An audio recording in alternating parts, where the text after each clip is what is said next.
característica muito importante dentro desse tema, que é a rejeição, é a autorrejeição. A autorrejeição, ela é curioso a gente pensar, né? Autorrejeição, como assim alguém vai se rejeitar? Acontece muito. A criança, durante o seu processo de formação, durante a infância, o ser humano, ele tem a necessidade de conquistar o adulto, de agradar o adulto, né? Seu pai, sua mãe, o adulto que é responsável pelo cuidado dele. E se esse adulto, ou esses adultos, esse pai e essa mãe, não suprem a necessidade emocional que essa criança tem, a criança não vai achar que o pai ou a mãe é que são incapazes de amá-la. Ela vai entender que ela não é digna de amor, que ela não é boa o suficiente para aquele pai, para aquela mãe. Então ela começa a criar nela um sentimento de autorrejeição. Ela começa a se rejeitar.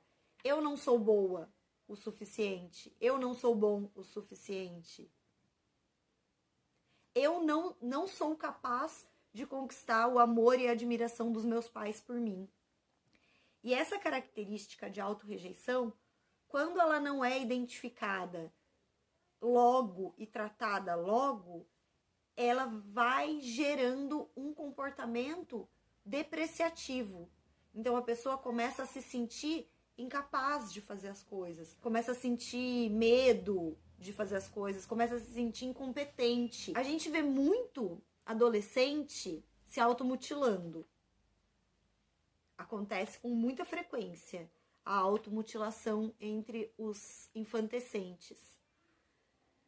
Então eles cortam os braços, às vezes cortam a perna, porque o braço é mais difícil de esconder, então ele vai buscar cortar outras partes do corpo que não fiquem tão em evidência.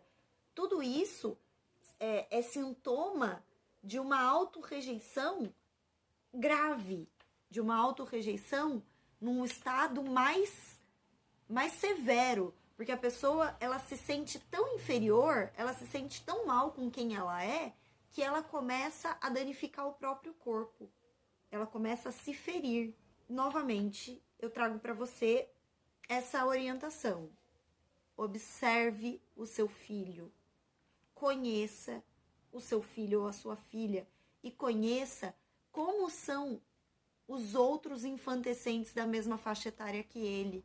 Para você ter condições de comparar se o desenvolvimento do seu filho está sendo adequado ou inadequado. Se você identificar que o seu filho está tendo um comportamento inadequado para a faixa etária dele, você vai precisar se dedicar mais para entender o que está gerando esse comportamento inadequado. Você vai precisar de ferramentas para observar melhor o seu filho e a sua filha.